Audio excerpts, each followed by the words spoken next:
বাবু, আমার সরাসরি প্রশ্ন আপনার কাছে। ইরান একের পর এক যেখানে যাকে মাথায় বসাচ্ছে তাকেই এলিমিনেট করছে ইসরায়েল। অন্যদিকে ইসরায়েলের ওপরেও হামলা করছে ইরান। যুদ্ধের এই পরিস্থিতি বাড়ছে। আমেরিকার দূতাবাসের ওপর হামলা হয়েছে। আমেরিকা সরাসরি যুদ্ধে নামতে পারে। কিন্তু প্রধানমন্ত্রী সাইপ্রাসে দাঁড়িয়ে একদম দৃপ্ত কণ্ঠে জানালেন, মানে এক প্রকার বলে দিলেন এই যুদ্ধ টুদ্ধ কিচ্ছু এসে যায় না, ভারত যেদিকে এগোচ্ছে সেই ট্র্যাজেক্টরিতে ভারত এগোবে। এই আত্মবিশ্বাস এই যুদ্ধের আবহে বাকি দেশগুলোর মধ্যে তো দেখছি না স্যার, বলুন।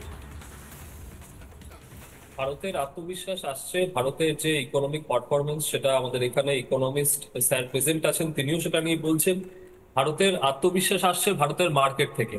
আমাদের যে বাজার রয়েছে, আমাদের এফএমসিজি মার্কেট বলুন, আমাদের কৃষি দ্রব্যের মার্কেট বলুন, আমাদের ডিউরেবল গুডস এর মার্কেট বলুন, আমরা কিন্তু সবকটা জায়গাতেই বিশ্বের কাছে খুব আকর্ষণীয় এবং লোভনীয় একটা জায়গাতে আমরা কিন্তু রয়েছি।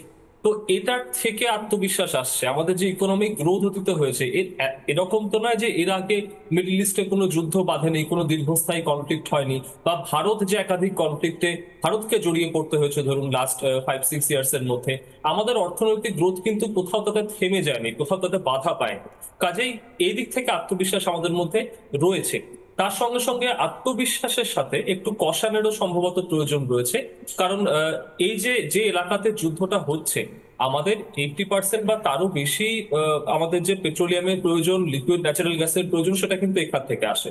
এবারে ইরান কন্টিনিউয়াসলি থ্রেট করছে যে আমরা স্ট্রেট অফ হরমুজকে বন্ধ করে দেবো।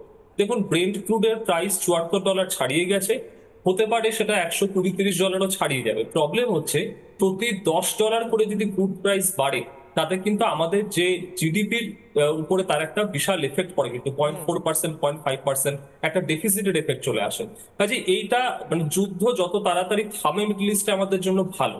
আবার যেটা এখন আপনাদের খবরে দেখলাম যে আমেরিকান দূতাবাসের উপর আক্রমণ হচ্ছে, তার সঙ্গে সঙ্গে আমেরিকা অলরেডি নিজের একটা এয়ারক্রাফট ক্যারিয়ার কার্ল ভিনসেন্ট সেটা ইরানের কাছে পারস্য উপসাগরের দিকে নিয়ে গেছে, এবং ইউএসএস নিমিটস তাদের সব থেকে বড় এয়ারক্রাফট ক্যারিয়ার গ্রুপ, সেটা তারা সাউথ চায়না সি থেকে ঘুরিয়ে দিচ্ছে এই পারস্য উপসাগরের দিকে আসার জন্য। তাহলে হয়তো আরো বৃহত্তর যুদ্ধের ক্ষেত্র আমরা দেখতে পারি যে তৈরি হচ্ছে। এবং ইরানের ভেতর থেকে খবর আসছে যে তারা 1 মাসের জন্য অন্তত যুদ্ধ ড্র্যাগ করতে পারে, তারা নিজেরা প্রস্তুত হচ্ছে।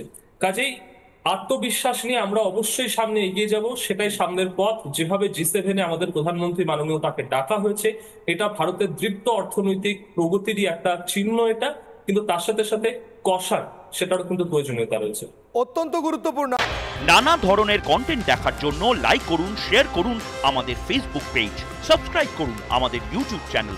পাশাপাশি অন্যান্য ব্রেকিং নিউজের জন্য অবশ্যই চোখ রাখুন রিপাবলিক বাংলায়।